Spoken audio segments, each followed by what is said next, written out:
신규 분양으로 구입한 새 집이 다 지어져서 처음 키를 받으러 갈 때 얼마나 설레일까요?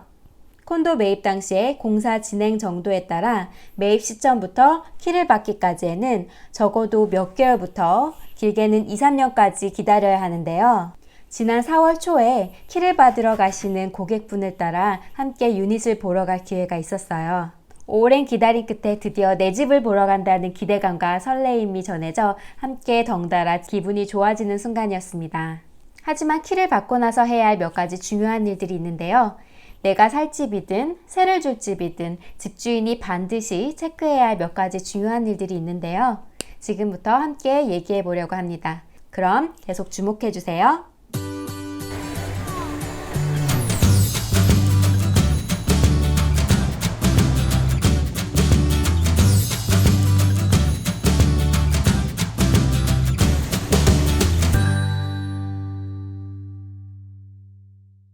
시행사로부터 Vacant Possession을 공지받은 날짜로부터 1년간 Defect Liability Period, DLP라 불리는 하자 보수 기간이 주어지는데요.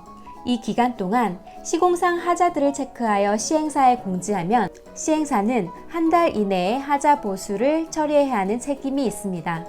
한 달 이내에 보수가 진행되지 않을 경우에 집주인은 2주 전에 미리 외부 업체를 고용할 것을 시행사에 통지하고 이에 발생한 비용을 시행사에 청구할 수 있습니다.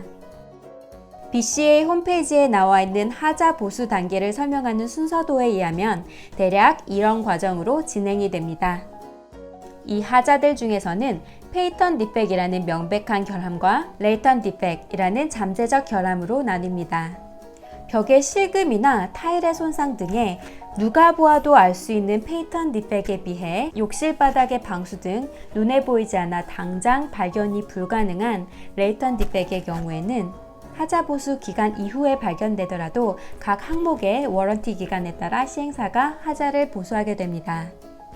페이턴 디펙에 해당하는 결함들을 체크할 때 집주인의 성향이나 경험에 따라 얼마나 꼼꼼하게 보는지 천차만별일 것입니다.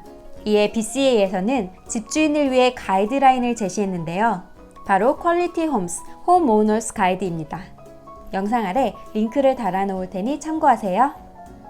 목차에서 볼 수 있듯이 바닥, 벽, 천장, 문, 창문 등의 요소 또는 사용된 건축재에 따라 어떤 부분을 주의해서 봐야 하는지 또 어느 정도까지 시공하자로 간주하는지 나와 있습니다.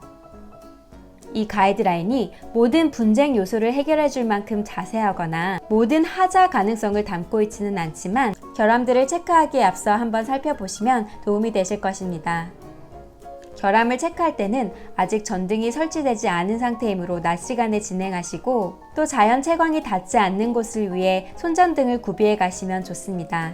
결함이라 여겨지는 부분에는 페인트에 손상이 가지 않을 재질의 마스킹 테이프를 미리 준비해 가셔서 표시해 두시고 사진을 찍어 두시면 추후에 도움이 될 것입니다. 다만 집주인이 리모델링을 하면서 에어컨의 위치를 바꾼다던가 리모델링 업체의 잘못으로 생긴 하자의 경우 워런티가 무효하게 되거나 책임의 주체가 불분명해지므로 집주인께서는 유닛의 처음 상태와 리모델링 계획에 따라 하자 보수 계획을 잘 생각하셔야 합니다. 전문 업체를 통해 인테리어나 리모델링을 하게 되는 경우 인테리어 디자이너나 리모델링 업체 선정을 위해 미리 선호하시는 디자인을 선정해 두면 진행이 훨씬 수월하겠지요.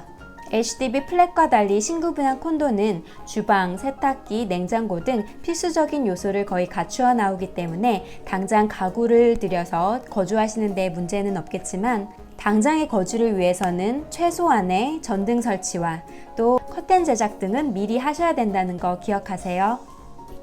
기회가 된다면 시행사로부터 받은 그대로의 유닛과 인테리어 후의 유닛이 어떻게 바뀌었는지 한번 영상으로 소개해 드릴게요.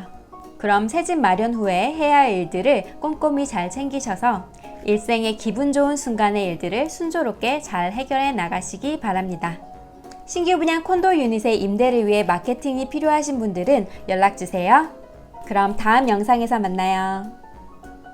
구독과 좋아요 눌러주세요.